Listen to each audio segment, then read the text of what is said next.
EIFS is Internal Family Systems.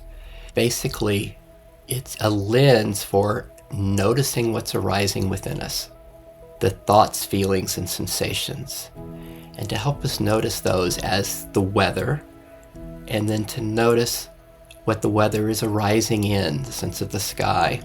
And EIFS is a skillful means where we just kind of label these thoughts, feelings, and sensations as parts. The gift of that is they sort of become an object. It's a welcoming, and then we call it an unburdening or healing of anything that wants to be healed. And that's the classic EIFS. That's where I started. In my work is Effortless EIFS, which is the marriage of it with Nondual Understanding, which is just awareness of what's arising inside of us and this discernment between the sky and the weather, with an intimacy in seeing the beauty in what arises, with whatever non-dual understanding each of us have accessible. Resting as self, as beingness, and then from there, welcoming everything that arises, being aware of these parts. And if we're aware of what's arising in us as an object, then we're aware from this other space. Everything is of this, and through everything is of self, and it's ultimate. That's when it's the joy of life, the dance of being. We call them unburdened parts at this point, when we recognize that they are just of self and they're not carrying their contractions anymore, but we still have this multiplicity of this interestingness of each of us. It's a celebration of the innocence, beauty, and perfection of what is, or loving what is. You're listening to the Nonduality podcast. This is Nic Higham from thewholenessofexperience.com. Joining me for this episode is Sid Friedman. So, you're a practitioner of a type of psychotherapy called Internal Family Systems, or EIFS, and you're the creator of an awareness practice called Effortless EIFS. So for listeners who are totally new to it, how does EIFS work, and what do EIFS and EIFS share in common, and how do they differ? EIFS is Internal Family Systems, and basically it's a lens for noticing what's arising within us. It's a lens. It's almost like using a kind of a microscope to go inside and to notice the thoughts, feelings, and sensations, and to help us notice those as the weather, and then to notice what the weather is arising in, the sense of the sky. And one of the great gifts of what I call classic EIFS is we become aware of what's arising inside of us, these thoughts, feelings, and sensations. And EIFS is a skillful means where we just kind of label these thoughts, feelings, and sensations as parts. And the gift of that is they sort of become an object. And if we're aware of what's arising in us as an object, then we're aware from this other space, which is this theme of most of your shows, this that we're aware from. That's general EIFS, and then the EIFS is about a welcoming of that which arises. It's about sort of a celebration of that which arises, a welcoming, and then we call it an unburdening or healing of anything that wants to be healed. And that's the classic EIFS. That's where I started, right? I mean, I was this attorney, mediator, and then I evolved into this facilitator role with EIFS, and that's what I was trained in. But where it becomes interesting for, I think, your audience is the marriage of it with Nondual Understanding, and which is what I call my work, which is Effortless EIFS, which is just awareness of what's arising inside of us and this discernment between the sky and the weather, with Nonviolent Communication, which is an intimacy in seeing the beauty in what arises, with whatever non-dual understanding each of us have accessible. And where this is quite different from classic EIFS and different from a lot of spiritual practices in that it's that word effortless, because there's a sense of resting as self, as beingness, or a word you often use, this I amness. Resting there, or what you and I have had great fun playing with, the qualities of beingness. The sense of resting as that, and then from there, welcoming everything that arises, being aware of these parts, almost like, and then we have metaphors, like almost like a planetarium, like being the galaxy, and the arisings are a constellation of planets. And there are all these different ways they're met. Or another favorite way, which you and I have explored deeply, is the sense of what is it that is being wanted in the moment, what is being longed for, and finding what is being longed for is a quality of our very essence. And then there's also an exploration of intimacy with what's arising. And this is where, again, a theme you and I explored a lot, this sense of awareness with and awareness as. So far it's been a discussion of awareness with as we rest as self, and then there's a sense of being with what's arising, being with the content, the parts.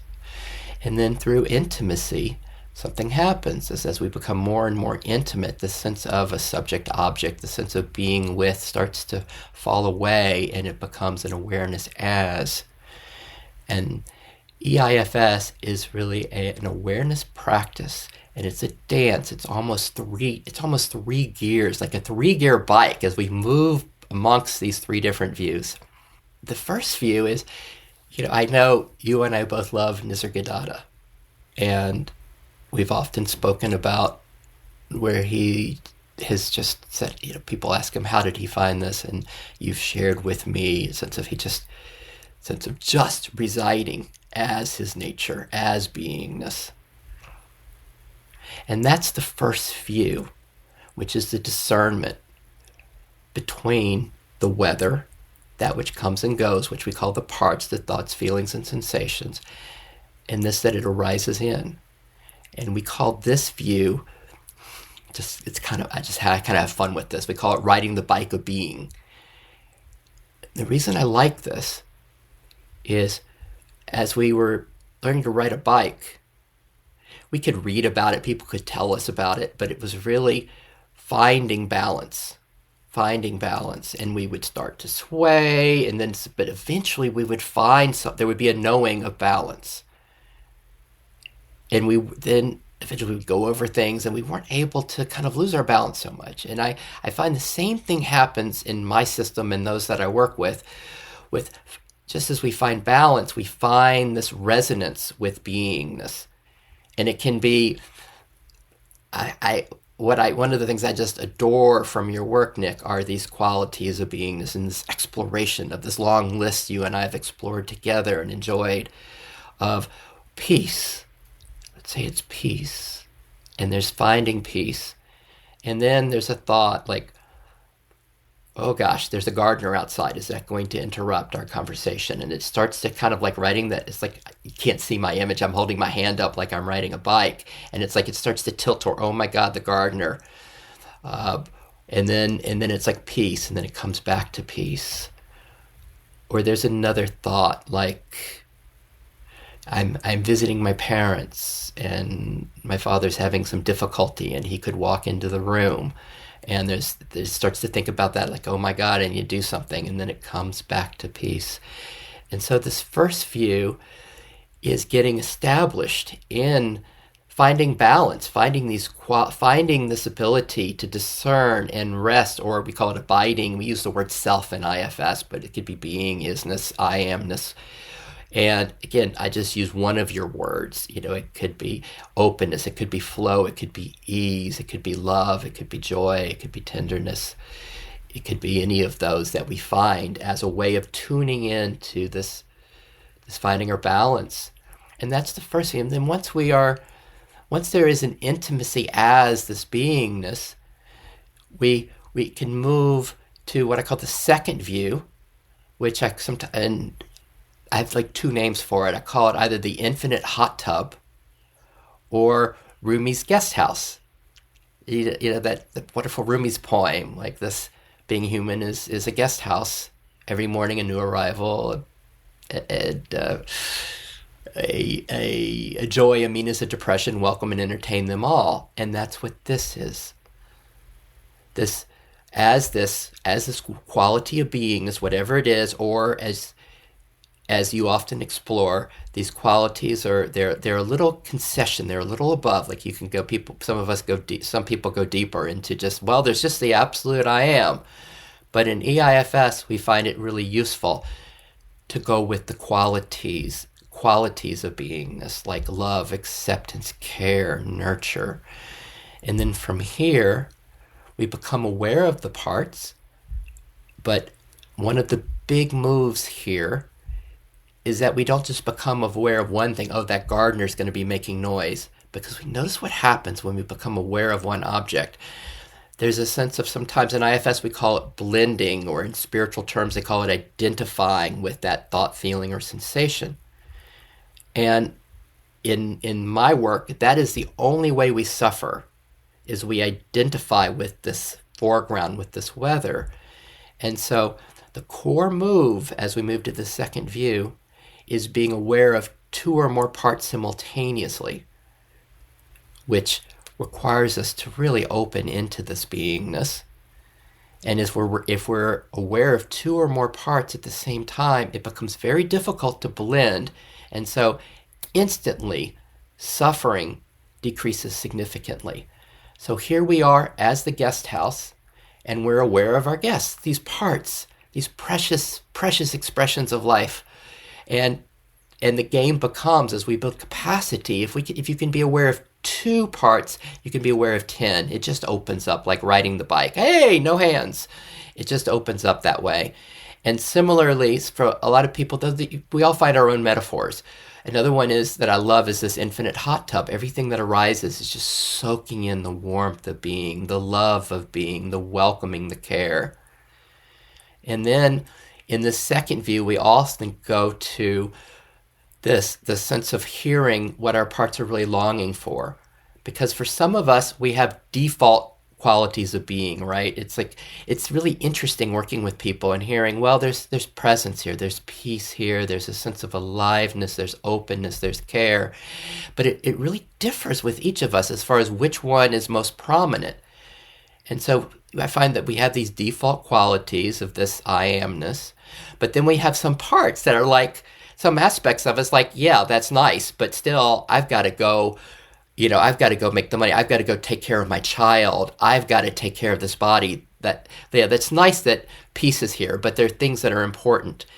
And then, just as you and I have played a lot with this, we hear what this part is. Oh, I need to go to work. I need to get this all done. But you can hear the charge in that. And in that charge, like, what's it longing for? Oh, it's longing for maybe causeless okayness. This okayness. And we notice what's just right from your work. What's most like that which is here now? The okayness that's being sought by the part. And so, but it's awareness practice. It's a non-doing practice. So often at this point, we have parts that come up. Oh, I can help you hear what it needs. I can help with that. And we just become aware of that part as well. And then from there, that's the second view. And then the third view is, it's like you're riding the bike of being from that first view. But instead of, as you hear a voice that says, oh my God, the lawn man's going to be here, it's going to be noisy, and you start to tilt into that, instead of doing the discernment and coming back to the discernment, the clarity of self, resting in being, you just allow yourself to tilt into it. This is the intimacy. And so you just go into, oh my God, there's fear. The lawn man is going to be making a lot of noise. It's going to ruin this interview. And you go into that and you let it, the fear, whatever happens somatically, you let it come, and there's the contraction. But because at this point there is beingness here, there is I amness, it's an intimacy with it, and it becomes, and to use your language, instead of from the intimacy with, it becomes an intimacy as, And it just includes it. And this is where we recognize everything is of self, and it might even become a little Taoist with as everything is an expression of this. We spend a lot of our time distracted away from certain facets of the weather because those facets are painful, are troubling. And we hear a lot in spirituality about being with what is or sitting with what is. And actually that can be really difficult. It can feel really overwhelming to be with what is. And so we can also be aware of the context, be aware of the container, be aware of the sky that holds the content, and notice that the sky has certain inherent qualities, which if we notice and bring them to the content, make it possible to be with the content, but not only possible, but also the qualities touch the content and frees it from its solidity. And you know what I love about your approach is that this is not about transcending the weather, erasing it, getting rid of it, fighting it, denying it, distracting away from it. It is noticing, but it's noticing with compassion. If you can understand the intention of what is present, like a part of us that is resisting something or seeking something, then our heart opens to that. And that makes healing and integration possible. That transforms so much effortlessly. Yes. It's not stepping away. It's not just, okay, I can find the I am and I can stay there. I can go into the spaciousness and the bliss and the love, which is lovely, which is really enjoyable and nice. And it's like, wow, there's no suffering here. There's just peace, love. But it's, yeah, like that's a good place to start. It's a good place to know that. And then for me, it's like, then it gets to include everything. And then it gets to be a celebration of our humanness, of everything that's arising. And then when it becomes, and it's not easy, as just you're indicating, it's hard to be with these things. The sense of pain, it's like my dad is 97, is in chemo, and there's a lot of fear that comes up here. And but it's like, I don't want to miss that. There's the beauty in that, the sweetness, the dearness in all of this, in this. And that's really been, it really is the focus of my work, or what's kind of the flavor of mine that's maybe, it's the celebrating. It's really the tagline when I put Effortless EIFS, what comes up is like then celebrating everything. It's like, what? Are you out of your mind? But it's seeing the beauty, innocence, beauty, and perfection that's here. It's like to see those, and then but like when we don't see that in our parts, then that's like awesome. Like then there's something here that's obscuring it, and that's what gets to be explored. That's what's next. That's when I hang out with my friend Nic and say, "Hey, I've got this. And what's going on?" And then I also love one last thing that I love about this, which is you and I've talked about, whereas when there's truly a sense of noticing. And it's interesting as far as how far we go with the welcoming, the guy that developed this, Dick Schwartz, it's a sense of he's fallen in love with everything that arises inside of him. And it's very beautiful, that. But then the way you describe it, it could just be noticing. It could just be an awareness of, and then that noticing, there's space. And this is the dance of Leela. There's space for life to be here. There's this acceptance and welcoming of it.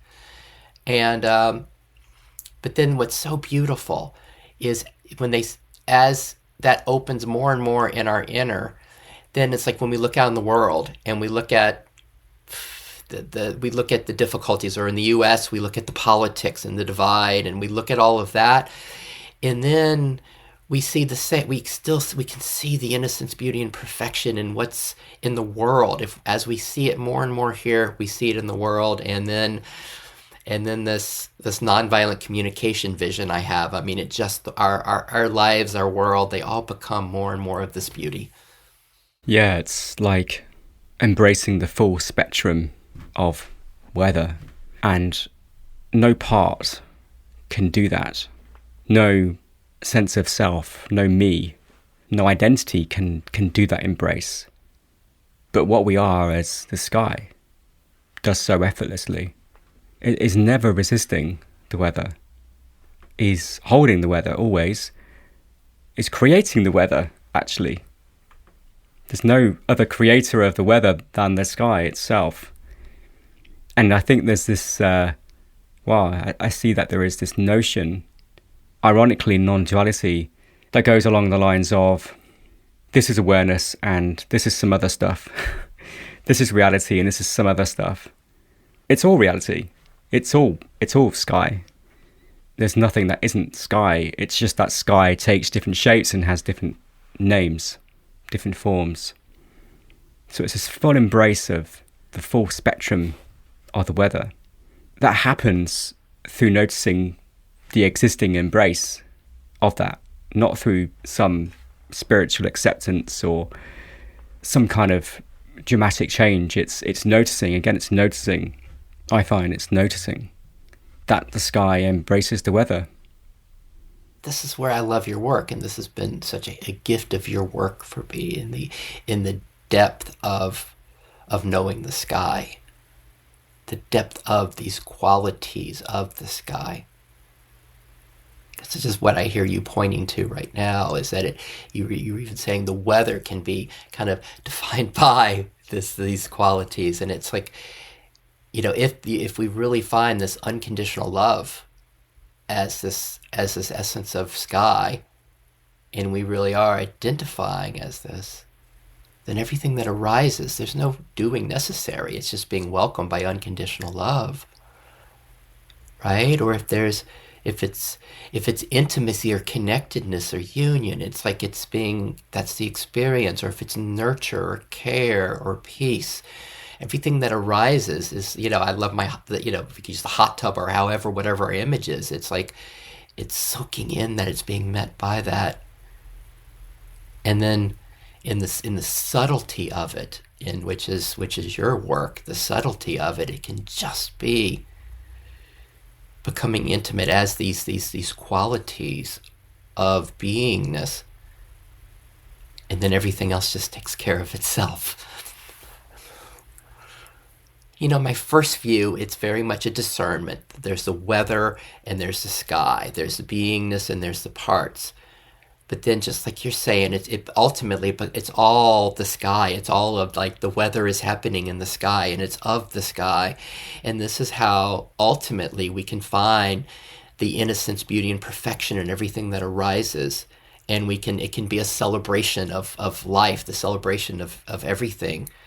Because as we see it, as it's being welcomed or loved, we start to see that in it. Even I hate this, even that resistance. I'm not happy with this who's our politicians. I'm not happy with the storm that's happening outside. I'm not happy with my body. It's, I'm 57. It doesn't work like it should as in my 20s anymore. It's like that.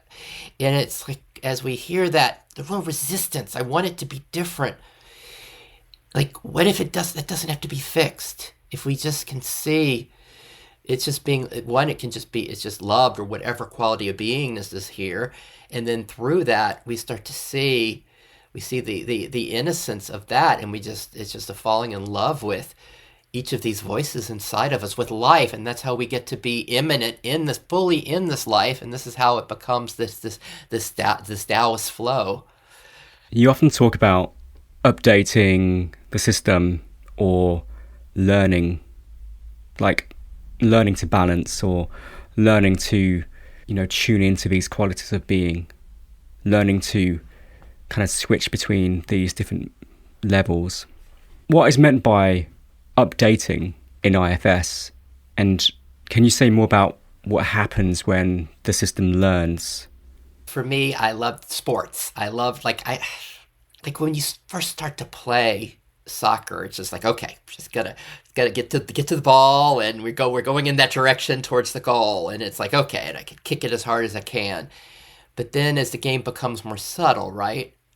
And that's where we're going with your question, because effortless IFS, it's the idea that it happens on 3 levels concurrently. And we've just been playing on the first level so far, which we call the playing field, which are the views, which is just the relation between the sky and the weather. Okay, that's just what happens in time. the playing field. But just like the soccer, just like when we go out and play soccer, I'll go directly to the third level, which is the sense of loving what is. It's the sense of the innocence, beauty, and perfection. Some people call it the pathless path. Like if we can really find that there's nothing that's really needed to change. Like there's this okayness just in what is. And that's the sense of, as you're playing soccer, it's like, oh, this is so much fun. We're just playing. It's not a sense of we have to get somewhere. I need to learn how to kick the ball better. I need to score 2 goals. It's just the joy of life. And so that's really the third level that we play in this. And this is where I love the game metaphor, where it's like that. But then just like soccer, there's a learning, right? You see someone who goes out for the first time and someone kicks the ball at them and they like grab it with their hands. Like, no, you can't do that. You can't grab the ball with your hand, and it's like something learns, and we learn how to like, and it's scary. Like someone kicks the ball and like to put your head in front of it. Oh my God. But something learns. You see the other kids doing it and it learns. And the same thing, this is what you're asking about. This is the second level. This is what we call the tipping points. This is the updating that happens. This is the learning. And the idea is, again, it happens effortlessly. And we have 10 primary tipping points in Effortless IFS, and I'm guessing they will all translate into, they translate into most of these systems, most of the non-dual systems, and it is as the learning happens. The first one is it's just, how are you? How are you? Which is just, and that's the way of recognizing the parts in self, the weather. How am I? Oh, I'm tired. I'm a little nervous. I'm kind of wondering how this is going for Nic and how it's going for the people, how it will be for the people that are listening. And then how are you? And then there's also the sky. There's also this okayness that's here, the peace, this connectedness, this joy. The how are you, which is just the discernment. And then the second one is the sense of you're never alone. You're never alone, and these parts, what arises in you, is never alone. This is a big deal. The second one is just as we start to recognize the I amness, to recognize that, wow, what do you mean? That beingness is always here. Even when difficulty happens, there's a sense of the system starts to update. It's like when you're playing soccer. You play soccer and you grab the ball. It's like, oh shit, I've ruined everything. But once you start playing more, it's just you're still in the game. You keep playing. You don't stop. And it's the same thing with this. You start recognizing that ever-present beingness is here. And the second one, the ever-presence of it, it's as you know, it never stops. It's always deepening. It's always blossoming. It's always expanding. And to the listeners, if you're like not sure about that, it's just like, say, look at Nic's list of these qualities, and it's so wonderful. Like absolution is one of my favorite of your qualities. It's like, wow, how deeply do we know that? And it's just becoming more and more intimate with these qualities. And then this third one is just the deepening in the riding the bike of being, deepening in the intimacy as these qualities. And the fourth one is also what we spoke of, the idea of simultaneous awareness, being aware of more than one object at the same time, one thought, feeling, or sensation. And this, again, it seems so easy, but this one move, this simultaneous awareness, this fourth tipping point, it's like when you're playing soccer on the field, if you're only able to see the person that's coming towards you from the other team, it's very limited. But if you can open and, after you play more, you're aware of where all of their teammates are and where your teammates are, and you're aware of the time. And then that's what happens here as we open up to be aware of multiple parts. And then again, in the soccer game, that allows us to be in the flow. In our life, it's kind of the same thing. We're kind of getting to abide as self and play the game. That's the fourth. And the fifth is the awareness of, it's the Rumi's guest house. It's deepening into that. It's the awareness of self simultaneous with parts. And again, that it's a big deal. That to really be able to be simultaneously aware of this background of the sky and the weather, And then it goes to your and my favorites, the sense of the next one, the sixth one is what is hearing the longing. So that just starts opening up. And like really, each of these can almost be the whole game. Some of people just focus on one of these, and that can, if you could stay with it, like if you hear the longing of the parts, and that's what, wow, everything that arises, we hear the longing. And you know what that evokes, what it evokes from the system when you hear that. And then the sixth tipping point is just the realization that what's being longed for can be found here in our intrinsic nature. That it's, if we hear, oh no, I want $1 million, I want $10 million, I want my wife to be better, different. But we go deeper into that longing as we hear deeper. We hear that, well, we're looking for peace, okayness, connected, intimacy. And then what's most like that, which is here. And we notice that. And then from here, almost done. The eighth tipping point is it's intimacy and capacity. It's the sense of, from perspectives, this whole game is about intimacy with what arises. And so from this eighth tipping point, we start to notice the intimacy. And just as important, we notice our capacity. Because as there's still remnants of contraction and these difficulties from my youth that are here. And there's a capacity. Some of these, there's not the capacity to really be fully intimate with these. And we don't want to push it. We want to recognize the capacity and say, oh, well, that's where the system is right now. And so it seems, I found that to be important, this awareness of it, because this is where we get in trouble in some of these methods. We get a spiritual achiever that tries to push us too far. And then the ninth tipping point is when we become aware that you speak of this often, that everything is of this. And through everything is of self. And it's ultimate. That's when it's the joy of life, the dance of being. But a lot of the past stop there as well, because it's easy to stop there. It's very blissful. Everything is self. Everything is of this, and we don't do that. Then we go back into the foreground and the parts, because if there are, they get to, we call them unburdened parts at this point, when we recognize that they are just of self and they're not carrying their contractions anymore. But we still have this multiplicity of this interestingness of Nic, of Sid, of each of us. And then that's where we go in the 10th view, which is it's a celebration of the innocence, beauty, and perfection of what is, or loving what is. Many spiritual seekers will say that they get this seeing or this clarity, or they feel lighter, maybe in this context unblended, but it doesn't stick. I recognize the true nature of what is. I connect with my true self or whatever. And then I'm back into the ego again. I'm back into the old patterns and stories again. And I forget. There's a forgetting that happens. And there's a sort of like an oscillation back and forth, clarity and ignorance, for lack of a better word. I wonder if you can speak to this. What might help those who experience this kind of back and forth? That's what brought me to IFS, because that was the experience here.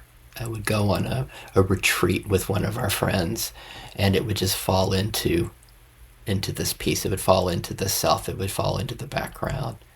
And it would be lovely. It'd be like, wow, I'm here for 2 weeks. Sometimes I'd be there for a month. And then it would just start trickling back in. And then it would be like, whoa, this sucks. Like the suffering, the contraction, it all came back. And the first kind of question that comes up here is, where's the problem? What's the voice that says it's a problem when it shifts back? And it's like we see if we can hear. It's like we can hear the voice. I don't like this. Oh my gosh, I really want the peace again. I want the okayness again. I want the connectedness. And we see if we can hear this. This is why I love this idea of the parts, because it just helps us hear this and discern it. That it's a part of me, this aspect of me that really prefers this piece of being, this I amness, to abide there.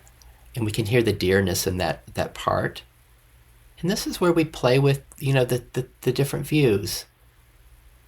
And this is where, at this point, but if at that point we can't find beingness at all or enough of it, then we go back to this spike of being, this discernment, this neti, this kind of the Advaita Vedanta of just the discernment of the I am, and see if we can find our balance again.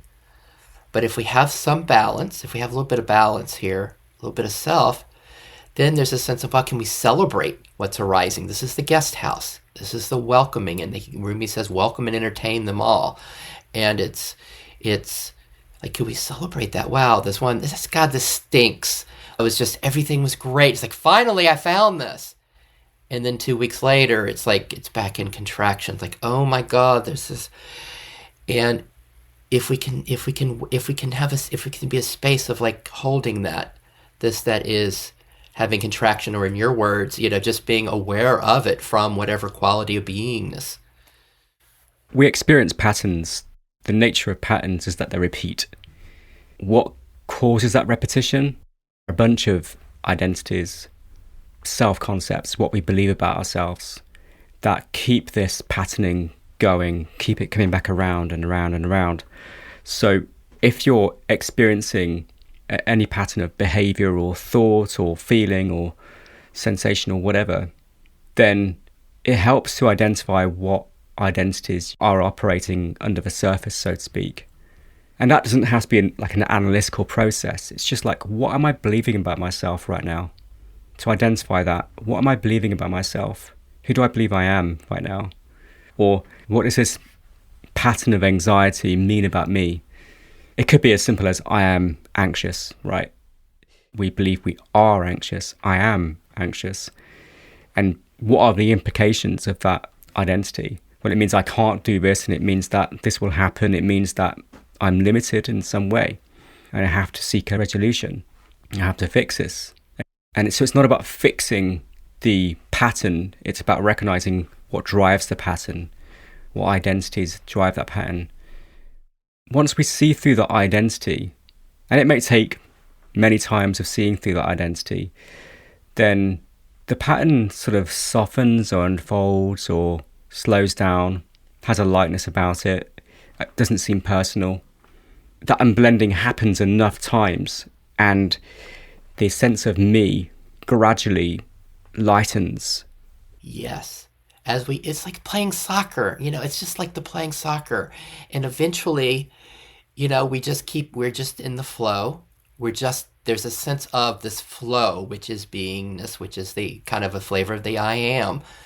And we kick the ball and we screw up, it goes out.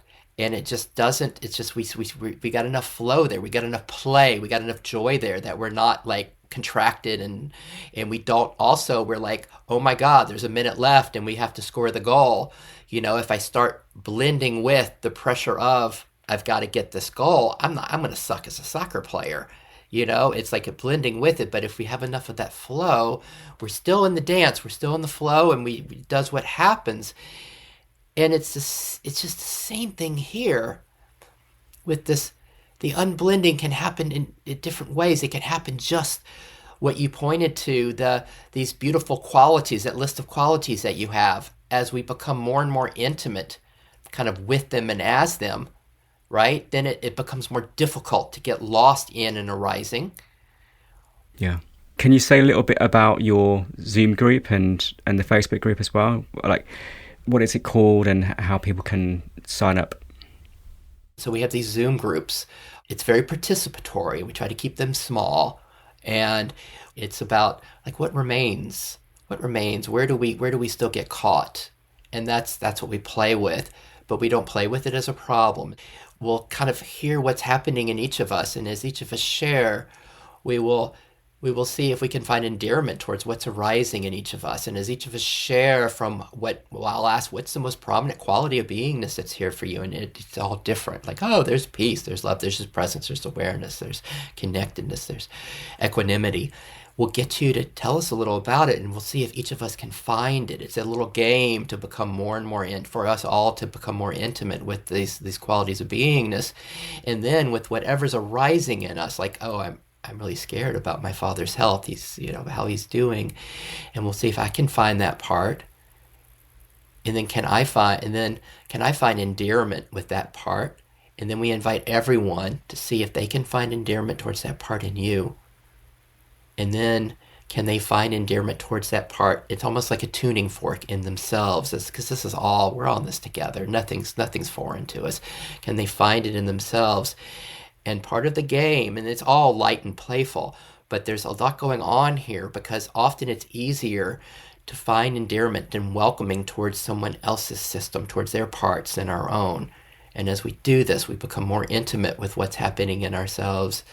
And we try to, in everything that I've shared today, the 3 layers, the 3 views, and the 10 tipping points, try to include those in what we're doing, but it's never Sid teaching. We're a community. We're exploring together. It's a celebration. And each of us, it's almost like we have, usually maybe there's like 6 to 10 people, and they are, each one is kind of guiding us through their system into this, because we're celebrating life, and we're finding celebration in that. So I love the Zooms. I welcome you to that. And also my website, this effortlessifs.com.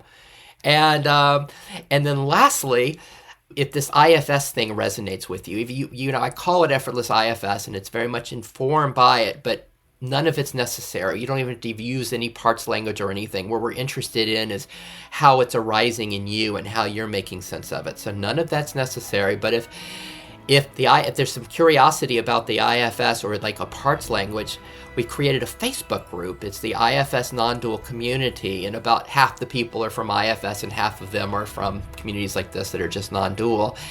And this has been really rich, because what we've been creating here is that the purpose of this group is, 1, to be an incubator for us all as this is all opening in us, and 2, to create a marriage of psychology and non-duality. And we're creating, in particular, we're helping to create a branch of the IFS as non-dual IFS of that as a path for self-realization, as a spiritual path. And it's a very rich gathering. We've attracted a lot of non-dual, interesting folks in the dialogue. So please come join us there.